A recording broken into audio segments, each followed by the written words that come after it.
여러분, 혹시 샤워를 끝낼 때 마지막 30초를 찬물로 마무리하면 지방이 더 잘 연소된다는 이야기를 들어보신 적 있으신가요? 처음 들으면 에이, 그까짓 게 뭐 대단하다고 하실 수 있는데 이게 의외로 과학적인 근거를 조금 갖고 있어서 요즘 건강 다이어트 분야에서 꽤 화제가 되고 있습니다. 사람의 몸은 항상 일정한 체온을 유지하려는 성질이 있습니다. 이걸 의학적으로는 항상성이라고 부르죠. 만약 갑자기 찬물에 들어가면 우리 몸은 체온이 떨어지지 않도록 긴급 모드에 들어갑니다. 떨림이 나타나기도 하고 호흡이 빨라지기도 하죠. 바로 그 순간 몸속에서는 에너지 소비가 급격히 늘어나는데 이 과정에서 중요한 역할을 하는 것이 바로 갈색 지방입니다.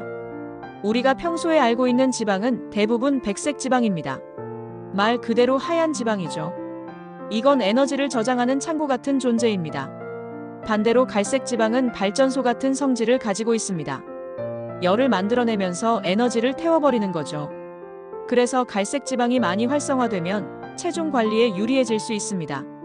찬물 샤워가 바로 이 갈색 지방을 자극해 활성화한다는 게 핵심 주장입니다. 실험 결과도 있습니다. 동물 실험에서는 차가운 환경에서 자란 쥐들이 갈색 지방을 더 많이 발달시키는 모습이 관찰됐습니다. 사람을 대상으로 한 연구에서도 단기간에 찬물 노출이 대사율을 높였다는 결과가 보고된 적이 있습니다. 물론 이런 연구는 아직 표본이 적고 기간도 짧아서 확실하다라고 단정하기에는 부족하지만 가능성을 보여주고 있다는 점에서는 의미가 있습니다. 그럼 여기서 잠깐 제가 여러분께 질문 하나 드려볼게요.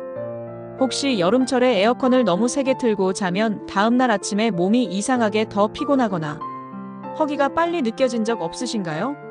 이게 바로 몸이 체온을 유지하려고 밤새 에너지를 조금 더 쓴 결과일 수 있습니다. 물론 우리가 원하는 건 그런 무리한 냉방이 아니라 짧고 안전하게 찬물로 자극을 주는 겁니다. 찬물 샤워의 효과는 지방 연소뿐만이 아닙니다. 일부 연구에 따르면 꾸준히 찬물 샤워를 한 사람들은 감기 같은 가벼운 질환에 덜 걸렸다는 보고가 있어요. 네덜란드에서 진행된 대규모 연구에서는 3만여 명이 참가했는데 매일 찬물 샤워를 한 사람들이 병가 일수가 줄어든 결과가 나왔습니다. 그 이유는 아직 명확히 밝혀지지 않았지만 한 가지 추정되는 건 면역력의 강화입니다. 찬물이라는 스트레스가 우리 몸에 적당한 자극을 주면서 오히려 면역세포가 더 민첩하게 반응하는 상태가 될 수 있다는 겁니다. 순환 개선도 있습니다. 찬물에 닿으면 혈관이 순간적으로 꽉 조여집니다. 그러다 다시 따뜻해지면서 혈관이 확 열리죠. 이 수축과 이완이 반복되면서 혈액순환이 자극됩니다. 그래서 북유럽 사람들은 사우나에서 땀을 낸 다음 바로 얼음물 속에 뛰어드는 문화가 있죠. 그분들에게는 단순한 전통이 아니라 몸을 깨우고 활력을 주는 생활의 지혜이기도 합니다. 또 하나 흥미로운 건 기분 개선 효과입니다. 찬물에 들어가면 교감신경계가 활성화되면서 몸이 깨어나고 엔도르핀이 분비됩니다. 그래서 어떤 분들은 찬물 샤워 후에 스트레스가 풀리고 우울감이 완화된다고 이야기합니다. 실제로 우울증 환자들을 대상으로 한 실험에서 짧은 찬물 노출이 기분 전환에 긍정적인 영향을 준 사례도 있었습니다. 운동을 하시는 분들에게는 근육 회복 효과가 더 와닿을 겁니다. 프로 선수들이 경기 끝나고 얼음물에 들어가는 모습을 TV에서 보신 적 있죠? 근육의 미세한 손상을 줄이고 염증을 완화하기 위해서입니다. 일반인들은 굳이 얼음통에 들어갈 필요는 없고 샤워 마지막에 찬물로 마무리하는 것만으로도 비슷한 효과를 맛볼 수 있습니다. 그런데 여기서 반드시 짚고 넘어가야 할 부분이 있습니다. 모든 분들에게 찬물 샤워가 안전한 것은 아니라는 겁니다. 특히 심혈관 질환이 있는 분들은 매우 조심해야 합니다.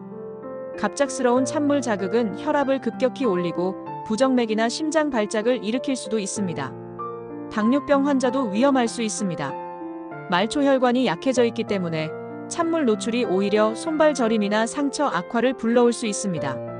최근에 수술을 받으신 분들도 마찬가지로 피하셔야 합니다. 그래서 전문가들이 늘 강조하는 건 무리하지 말라는 겁니다. 찬물 샤워가 마법 같은 다이어트 비법은 아닙니다. 그냥 건강한 습관 중 하나일 뿐이에요. 살이 빠지는 건 결국 식단과 운동이 기본입니다. 찬물 샤워는 어디까지나 그 과정을 돕는 보조도구라고 생각하셔야 합니다. 그럼 어떻게 실천하면 좋을까요?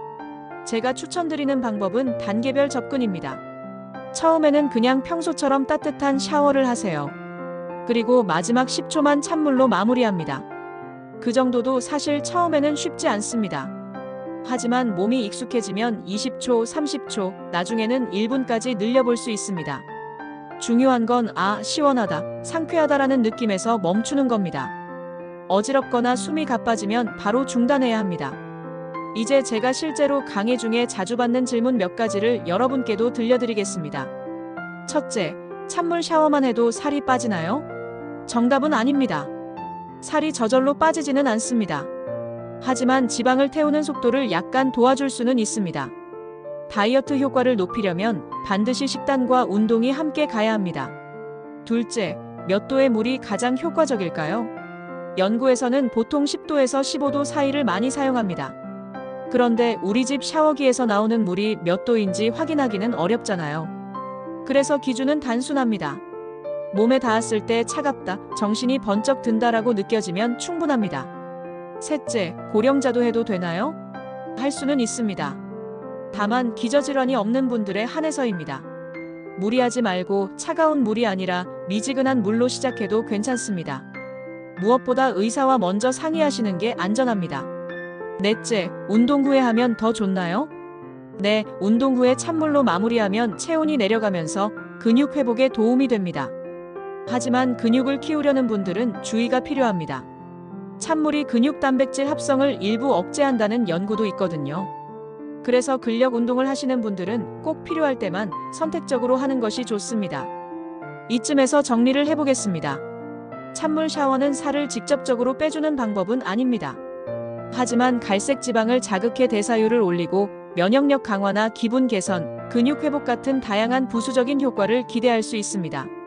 단, 심혈관 질환이나 당뇨병이 있는 분들은 반드시 전문가와 상담해야 하고 무리하지 않는 것이 핵심입니다. 여러분, 작은 습관처럼 보이지만 꾸준히 실천하면 건강관리의 보탬이 될 수 있습니다. 중요한 건 내 몸에 맞는 방식으로 무리하지 않고 즐겁게 실천하는 것입니다. 오늘 샤워하실 때 마지막 30초 한번 찬물로 마무리해 보시는 건 어떨까요? 그 상쾌한 기분과 함께 몸속에서 작은 변화가 시작될지도 모릅니다.